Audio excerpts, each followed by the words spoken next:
The road into Yellowstone did not welcome him. It narrowed, darkened, and fell silent, as if the land itself was deciding whether this man deserved to pass.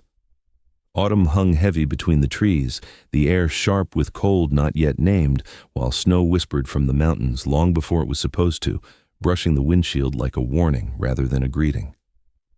Beside him, the dog did not sleep, did not bark, only watched, eyes steady, body still, the way those who have learned that danger rarely announces itself. Some journeys begin with hope, others with escape, but this one began with something harder to name. A man driving toward the edge of what he still believed in, guided only by instinct, memory, and the quiet loyalty breathing next to him. And as the forest closed in and the light thinned, a single question lingered in the space between them. Was this road leading him home, or was it asking him to let go of everything he thought he had survived?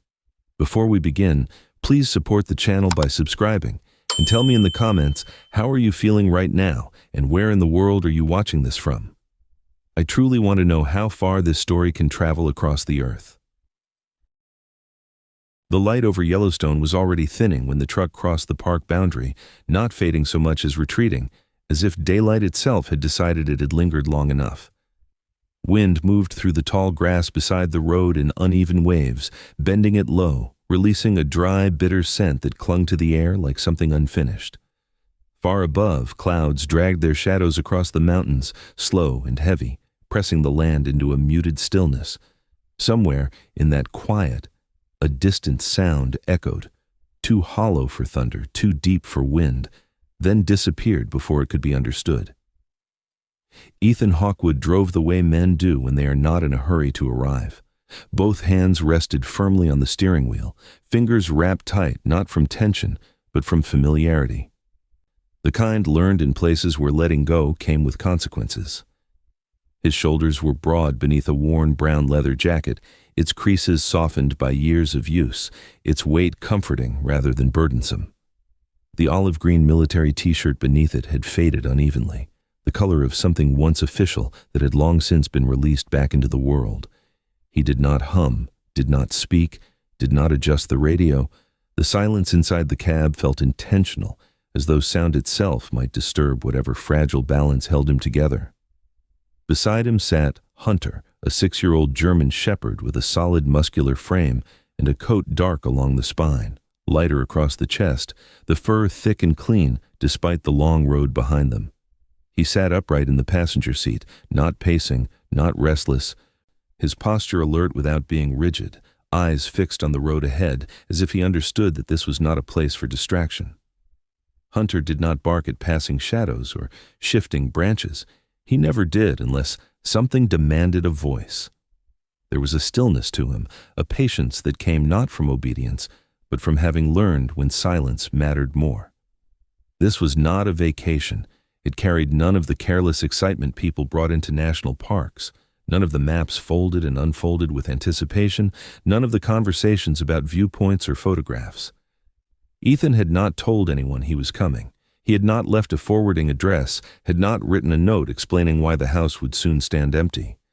Most of what he owned was already gone, sold, donated, or discarded without ceremony, while the rest sat sealed inside plain boxes with no labels, as though names might tempt him to stay. Before winter arrived, the house would change hands, and with it, the last physical proof that he had ever stood still long enough to be known. Yellowstone was the final road he had not driven, the last place he could reach without crossing water or memory too directly. He did not know what he expected to find there, only that something inside him had insisted on coming, quiet but persistent, like a thought that refused to be ignored. The truck moved deeper into the park, tires humming softly over asphalt that bore the scars of countless seasons, and for a moment the road seemed to narrow, not physically, but in the way a corridor feels smaller when it leads somewhere private. The park sign passed by on the right, weathered and chipped, its once bold lettering softened by decades of wind and snow. Below it hung a smaller sign, crooked on its post, the message brief and practical: seasonal access, weather unpredictable. The word unpredictable had never frightened Ethan. He had lived too long with the expected going wrong to fear uncertainty. What unsettled him was something else entirely, The kind of silence that stretched without explanation, the kind that lingered long enough to make a man wonder whether anyone would notice if he vanished into it. As the truck rolled forward, a sudden gust tore through the roadside grass, flattening it in a single decisive motion. Birds erupted from the trees all at once, wings beating sharply against the air, their cries brief and urgent before fading into distance. Ethan's eyes flicked toward the tree line, instinct guiding the movement before thought could follow. Somewhere far beyond the bend of the road, something moved, something large enough to disturb the quiet, yet restrained enough not to announce itself. Hunter's ears lifted slightly, not fully erect but enough to signal attention, his body stilled, muscles tightening beneath his fur, breath slow and even. Ethan noticed that reaction before he registered the change in the air, before he felt the subtle shift in pressure that made the back of his neck prickle. Years ago, he had learned to trust that kind of signal, the unspoken warning that arrived before reason could argue it away. He eased his foot off the gas, allowing the truck to slow naturally, not because he was afraid, but because he had learned that some places deserved to be approached with care. The road ahead curved gently into a stretch of forest already darkening, though the sun had not yet set. Light filtered through the thinning branches in narrow bands, casting long, uneven shadows that slid across the pavement as the truck passed. The smell of pine grew sharper, tinged with cold, and beneath it lingered something faintly metallic, a scent that spoke of weather turning sooner than planned.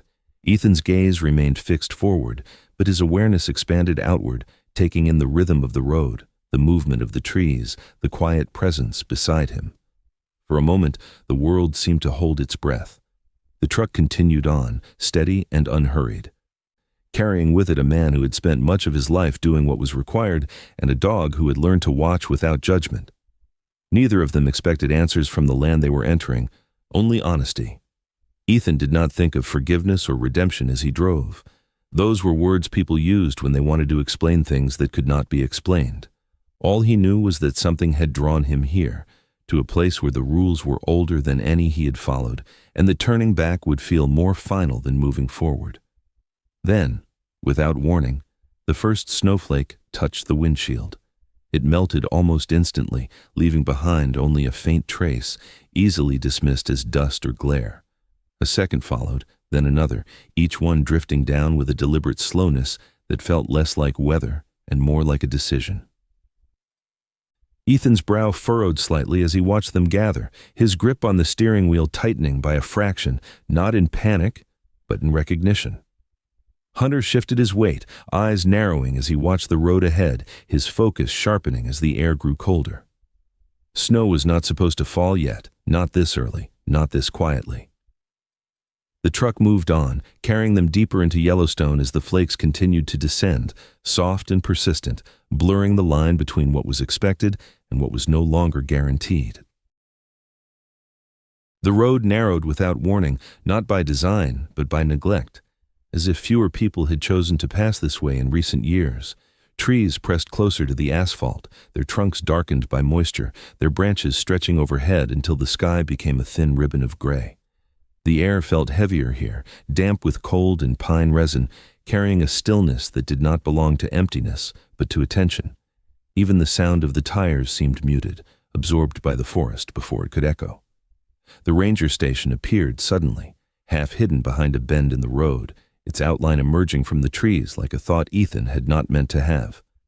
The building was small and practical, built of dark timber and stone, its roof edged with the first thin line of snow. One window glowed faintly from within, glass fogged over as though warmth was something carefully contained. The place did not announce itself. It waited to be noticed. A man stood outside, leaning on a shovel planted firmly in the ground, his posture relaxed but deliberate, as if the tool were not a burden but an extension of himself. He was older, late 60s perhaps, with a full white beard that framed a face weathered by altitude and wind, not by age alone. His jacket was thick and faded, the kind worn by someone who spent more time outside than indoors, and his boots bore the dull scuffs of long use. There was nothing casual about the way he stood, nothing unguarded, yet nothing hostile either. Ethan slowed the truck and pulled to the side, gravel crunching softly beneath the tires. He did not turn off the engine right away. He did not open the door. For a moment, the two men simply looked at each other through the thin veil of falling snow, measuring not distance but intention. No names were offered, none were needed. The exchange that followed was spare, almost reluctant, words chosen for function rather than comfort, floating briefly between them before dissolving into the cold air. Seasons ending early, storms moving faster than expected, roads will close before nightfall. The ranger's voice was steady, neither alarmist nor reassuring, the tone of someone who had learned not to waste energy on unnecessary emphasis. Ethan listened without interrupting, his face giving nothing away, absorbing each sentence as information rather than advice. He nodded once, acknowledging not agreement, but understanding. Around them, the forest seemed to lean in slightly, as if drawn by the gravity of the moment. Behind the ranger, movement rippled through the trees.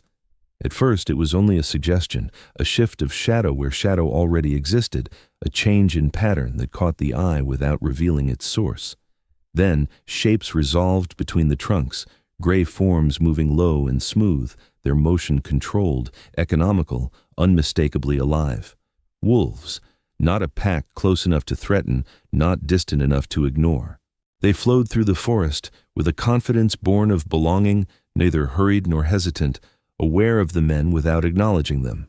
Hunter jumped down from the truck before Ethan could reach for the door handle. His paws met the ground with quiet certainty, muscles settling beneath his coat as he took in the scene. He did not bark. He did not growl. The leash hung loose from Ethan's hand as the dog moved forward, just enough to place himself between the truck and the tree line, his stance calm, eyes fixed on the shifting gray beyond. There was no challenge in his posture, only presence. The ranger's gaze shifted, lingering on Hunter longer than it had on Ethan. Something unreadable passed through his expression, not surprise, not concern, but recognition. He straightened slightly, fingers tightening around the shovel handle, then relaxed again. "Good dog," he said softly, the words falling low and even, as though spoken more to himself than to anyone else. Ethan nodded once in response. Compliments were not something he stored away. They passed through him like weather, acknowledged but not held. Hunter did not turn his head at the sound of the voice. His attention remained fixed on the forest, ears angled forward, body still as stone. The wind rose without warning, pushing through the trees in a sudden surge that rattled branches and carried a sharper cold with it. Snow thickened almost immediately, flakes larger now, heavier, losing the light, drifting quality they had moments before. The playful uncertainty of the first snowfall vanished, replaced by something more decisive.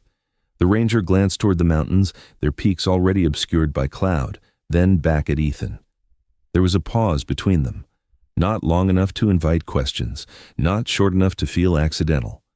It hovered in the space like an unspoken sentence, a warning shaped more by silence than by sound. Ethan felt it settle in his chest, familiar and unwelcome, the kind of pause that often preceded choices made under pressure. He did not ask what the ranger thought he should do. He did not explain why he was there. Some truths did not benefit from being spoken aloud. Ethan closed the truck door with care, the sound dull against the growing wind. Hunter stepped back, moving in sync without command, and climbed into the passenger seat, his eyes never leaving the tree line until the door shut. The ranger took a step back, giving the truck room to pull out, his shovel still anchored to the earth like a marker of something solid in a shifting world. The truck rolled forward, tires crunching softly, then steadily, as Ethan guided it back onto the road. In the side mirror, the ranger remained where he was, a solitary figure framed by timber and snow already beginning to blend into the landscape. Beyond him, the wolves slipped deeper into the forest, their forms dissolving into shadow and movement, until it was impossible to say where they ended and the trees began. Hunter did not turn around. As the station disappeared from view, the wind pressed harder against the truck, rocking it slightly as snow continued to fall, thickening the veil ahead. The road stretched on, pale and narrowing, its edges blurring as if the land itself were erasing the way back. Ethan kept his eyes forward, jaw set, his grip firm but controlled, the rhythm of his breathing slow and measured. Then the engine coughed. Just once. A brief hesitation, barely more than a stutter, followed by a return to its steady hum as though nothing had happened at all. The sound lingered in the cab longer than it should have, settling into the silence like a question that had no intention of leaving. Night arrived without asking permission, slipping between the trees and across the road as though it had been waiting for a moment of weakness. Snow thickened until it no longer fell so much as pressed downward, flattening sound, swallowing distance, erasing the familiar edges of the world. Headlights cut through only a short tunnel of white before dissolving into blur, the beams reflecting back in a way that made depth unreliable. The forest closed in, not aggressively, but with the quiet certainty of something reclaiming its space. The truck slowed on its own, tires struggling to grip a surface that had become more suggestion than road. It shuddered once, then again, a tremor passing through the frame like a warning traveling too late. Ethan kept his hands steady, easing the wheel, letting momentum do what traction could not. Then the engine faltered, coughed, and fell silent, the sudden absence of sound louder than anything that had come before. He tried again. Nothing. Wind struck the side of the truck with increasing force, testing seams and hinges like fingers searching for a way in. Cold threaded through gaps Ethan had never noticed, curling around his ankles, creeping along his spine. He reached into the back seat for a blanket, then another, layering them with deliberate care, the movements economical, practiced, shaped by nights when preparation had mattered more than optimism. Hunter was already out of the truck, snow rising past his ankles as his paws sank into the deepening drift. He circled the vehicle once, nose low, then again, scanning the ground, the trees, the air itself, his breath steady and controlled. When he returned, he stopped just ahead of the hood, eyes sharp, posture alert, waiting without impatience. There was no panic in him, no wasted energy, only attention. Time stretched in unfamiliar ways. Minutes lost their edges, melting into one another as the cold sharpened, turning from inconvenience into threat. Ethan stepped out into the snow, boots crunching, the sound oddly muted, as if the land were absorbing even that small declaration of presence. The wind tugged at his jacket, finding its way beneath the leather, reminding him that warmth was no longer guaranteed. He moved with intention, gathering fallen branches from beneath a nearby stand of trees where snow had not yet claimed them all. Each step required more effort than the last, legs pushing through resistance that seemed determined to slow him down. His fingers stiffened as he worked, numbness creeping in despite his care, and with each careful motion, striking the lighter, coaxing flame from stubborn kindling, memory surfaced uninvited. Another night, another place. Darkness pressed close, and warmth meant survival. The fire caught at last, small but defiant, its light throwing a fragile circle against the encroaching dark. Ethan positioned it behind a fallen log, using the wood as a shield against the wind, feeding the flame slowly, deliberately, refusing to rush what needed patience. He crouched close, hands extended, the heat biting pleasantly against the cold, his breath visible in quick bursts. Hunter stayed near, not seeking warmth, but positioning himself slightly apart, eyes tracking movement beyond the firelight. Snow continued to fall, heavier now, collecting on branches until the forest groaned under the weight. Somewhere beyond sight, something moved, not quickly, not furtively, but with the assurance of a creature that did not need permission to be there.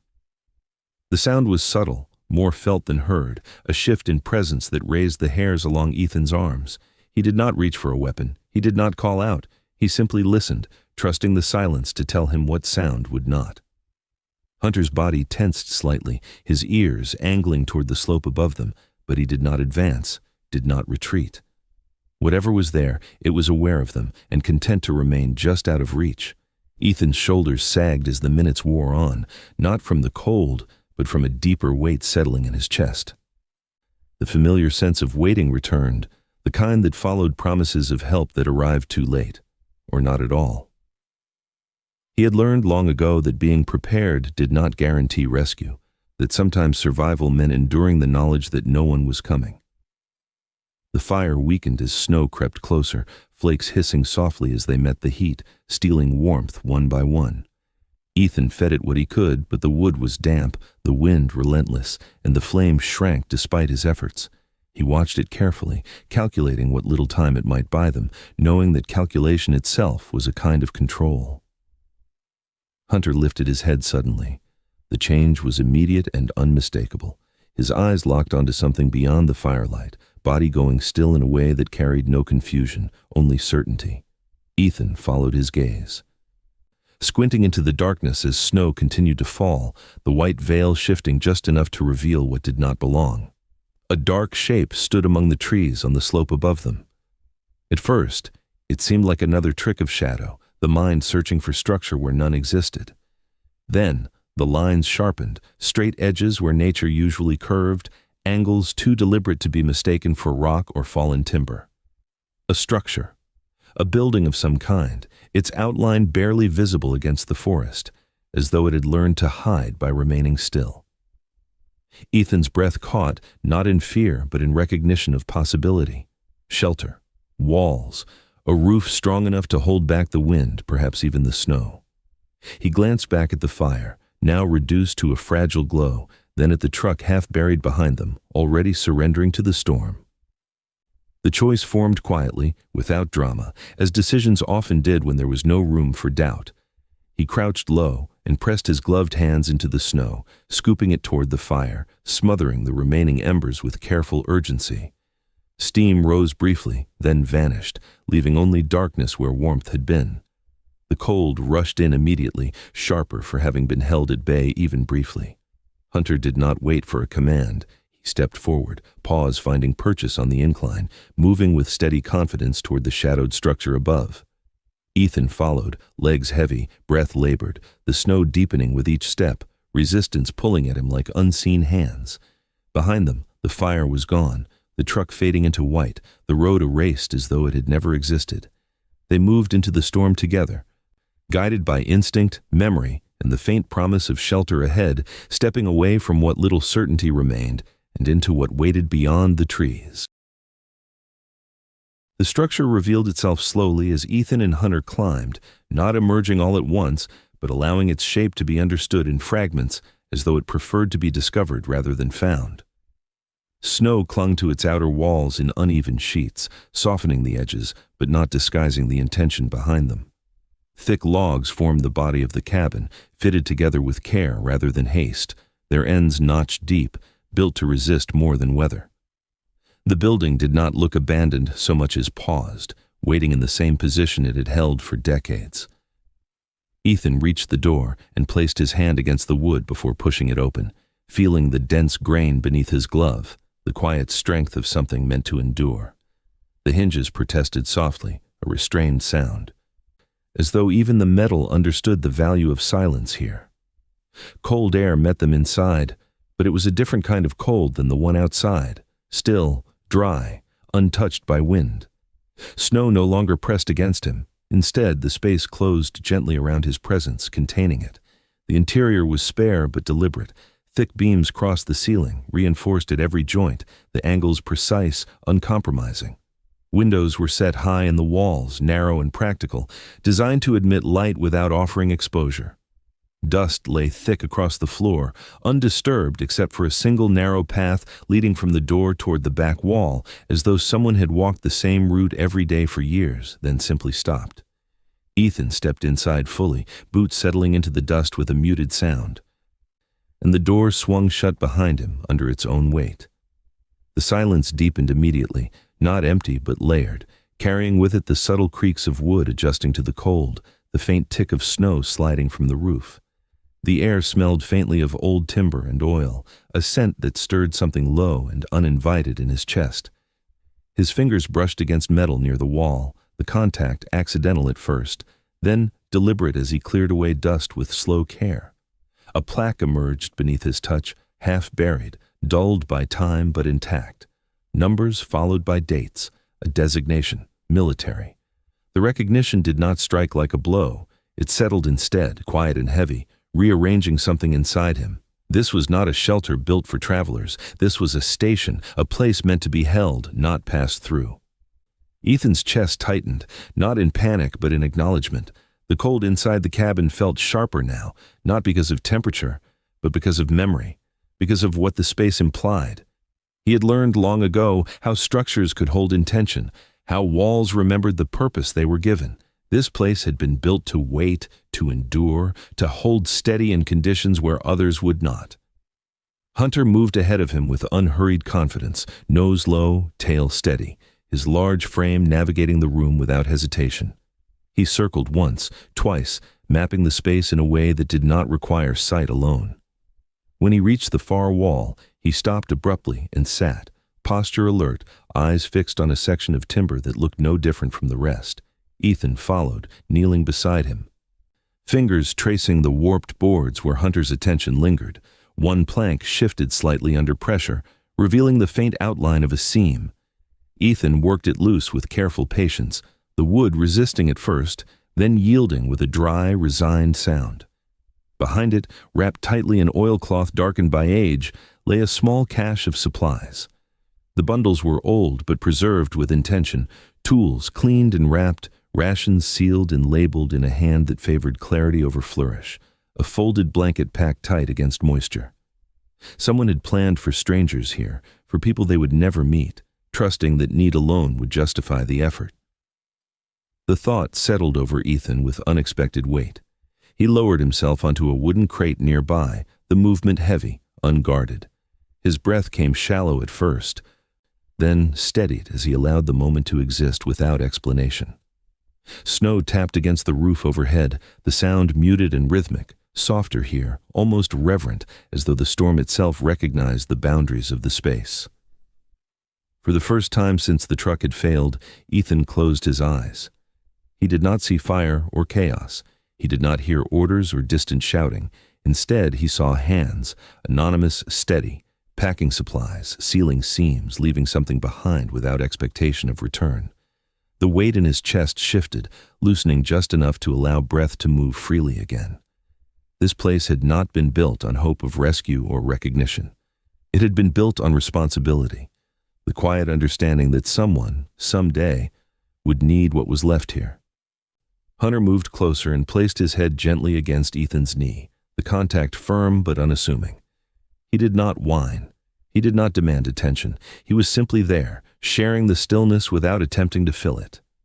Ethan rested one hand briefly on the dog's neck, fingers pressing into the thick fur, grounding himself in the simple certainty of that presence. The cabin held them both, sheltering not just their bodies from the storm, but something less tangible, something Ethan had carried longer than the road that brought him here.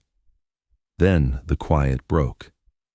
It was distant at first, almost lost beneath the wind, a sound that did not belong to the forest or the storm, a low, uneven hum, straining, faltering, carried faintly through the snow and wood alike. An engine, far away, fighting the same weather that had driven Ethan here, its effort reaching them as an echo rather than an arrival.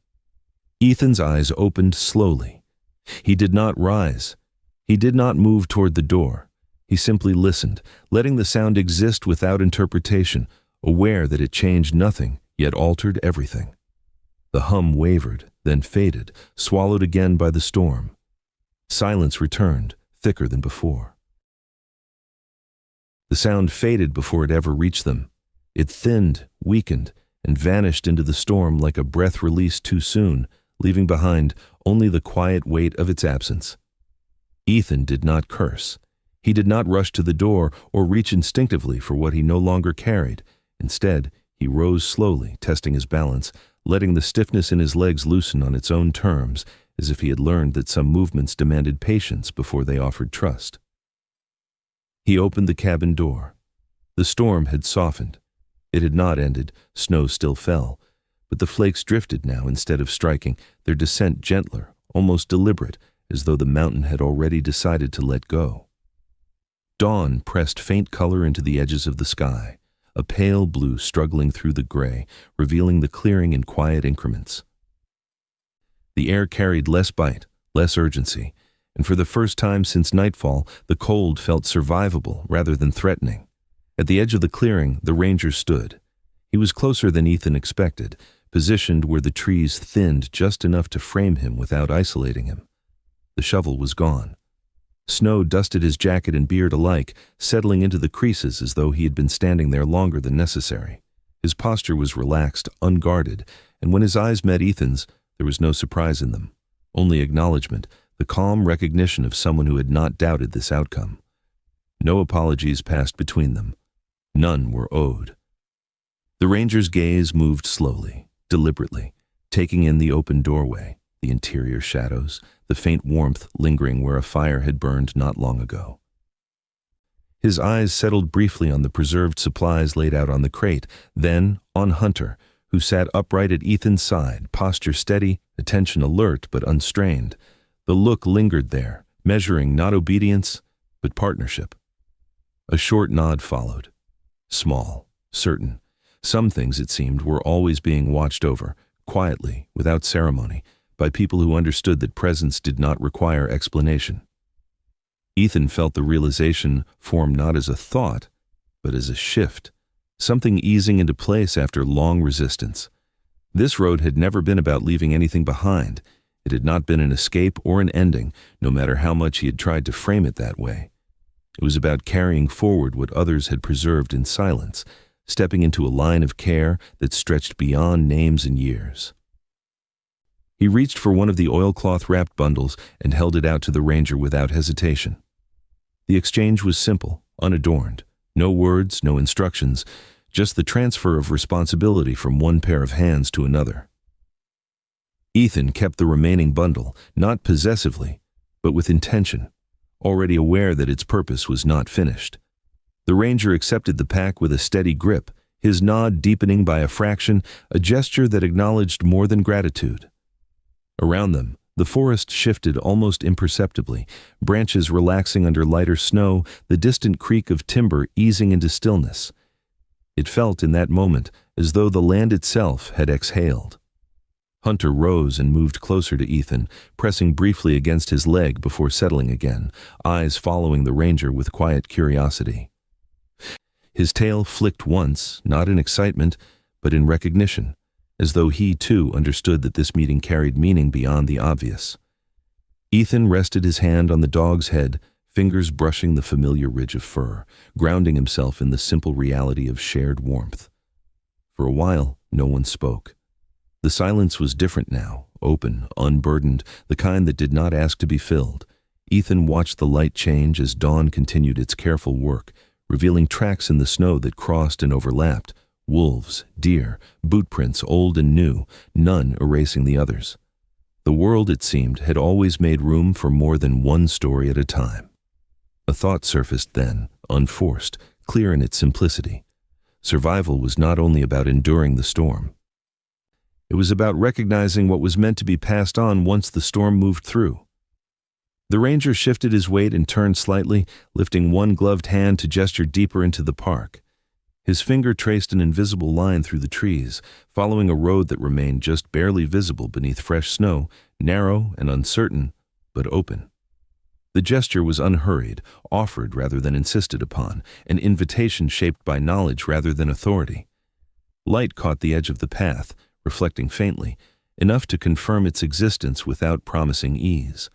Ethan followed the line of sight, feeling the pull of it settle somewhere between resolve and calm. The choice ahead was no longer framed by fear or obligation, but by continuity, the understanding that some journeys did not end when expected, and some roads revealed their purpose only after resistance gave way. The ranger's hand fell back to his side. The moment passed, but the direction remained. Morning did not arrive all at once. It revealed itself gradually, lifting the night the way a careful hand lifts a veil. Light slid across the snow in pale bands, exposing the quiet record of passage left behind. Wolf tracks threading between trees, deer prints pressed deep near the edge of the clearing, boot marks old and new, crossing without conflict. Nothing erased anything else. The land kept them all, layered and intact, as if to say that what passes through can still belong. Ethan stepped outside and let the cold settle on him without resistance. It no longer felt like a test. The air carried the clean bite of pine and thawing ice, a scent that moved through his chest and stayed there. Hunter stood close, head high, the dark line of his back catching the light as his breath rose in soft clouds. The world felt wide again, not generous, not cruel, simply open. The truck waited where he had left it, half freed from snow by the night's slow easing. Ethan turned the key without ceremony. The engine caught on the first try, smooth and untroubled, as if it had always intended to do so. He did not smile. He acknowledged the sound with a quiet nod and nothing more, accepting ease without celebration the way men do when they have learned not to ask for guarantees. He packed what remained with deliberate care, returning the cabin to its pause rather than its emptiness. The supplies he did not take stayed exactly where they were meant to be, wrapped and ready for hands he would never know. Ethan closed the door gently, listening as the latch found its place, the wood settling back into silence. Behind him, the structure resumed its waiting, a small, steadfast answer to a question no one asked aloud. Hunter climbed into the passenger seat and angled his head toward the open window. Wind rushed past, carrying the smell of sunlit snow and resin, and the dog's ears caught it all, attentive and calm. The road narrowed as Ethan drove, then widened again, the path unfolding in stages, each bend offering just enough light to continue. Sun broke through thinning clouds in brief, permission-giving flashes, illuminating the way without promising comfort. Yellowstone stretched ahead, vast, indifferent, and generous in the way only something ancient can be. The land did not care whether he stayed or left. It would remain either way. That realization settled easily now. Ethan drove forward without looking back, choosing not to measure what he had survived by the act of departure, but by the steadiness of motion. As the miles slipped past, 3 lessons surfaced, not as declarations, but as quiet understandings shaped by the night. The first was simple and firm. Survival is not an argument against vulnerability. He had learned to prepare, to endure, to wait, but he had also learned that receiving help, seen or unseen, did not diminish him. It placed him in a line of care that stretched beyond his own strength. The second lesson arrived with the rhythm of the road. Nothing truly meant to last asks to be owned. The cabin, the supplies, the road itself, each existed to be passed along, not claimed. Responsibility, he understood, was not about holding on. It was about carrying forward what had been entrusted, then releasing it at the right moment. The third lesson came from the seat beside him. Loyalty does not announce itself. It does not bargain or demand recognition. It stays. Hunter's presence had never tried to fill silence or outrun fear. It had simply remained steady as breath, reminding Ethan that companionship could be quiet and still complete. They drove on. The forest thinned and thickened in turns, shadows moving across the windshield like slow water. Ethan rested one hand on the wheel, and for a brief moment let the other brush the top of Hunter's head, a touch so light it did not interrupt either of them. It was not a promise. It was an acknowledgement of continuation. At a bend where the light shifted, Ethan noticed something tucked into the side pocket of the door, a folded park map he did not remember placing there. The paper was creased and worn, edges soft from use, a faint pencil line tracing a route deeper into the interior, then stopping. No words marked the end. Only a pause, as if the path had been meant to resume later. The wind changed, bringing with it a low, distant sound that could have been water moving under ice or the far-off breath of a valley waking. Ethan did not slow. He did not hurry.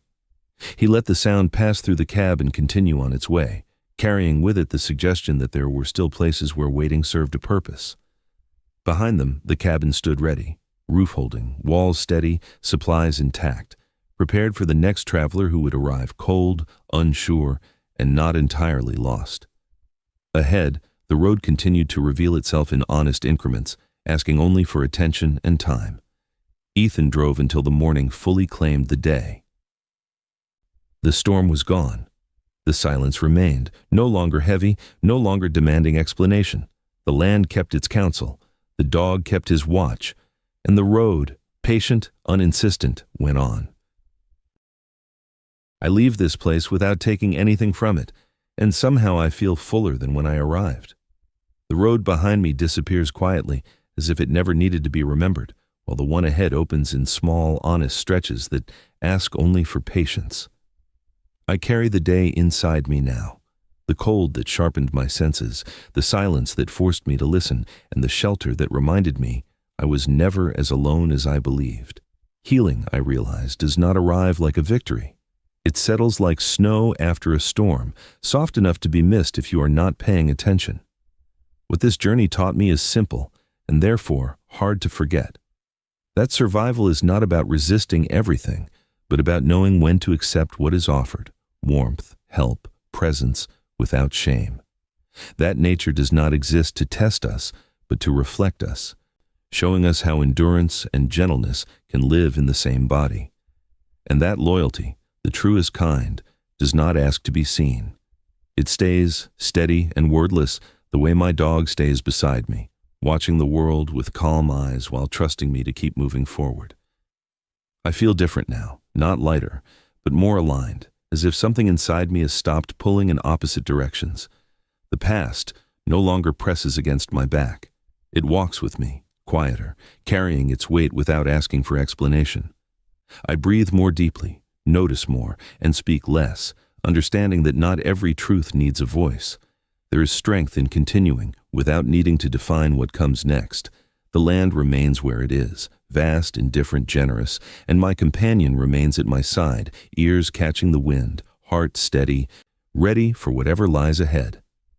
And as the road curves into distance, I sense it clearly. This was not an ending, only a pause, because somewhere beyond the bend, another quiet beginning is already waiting to be found.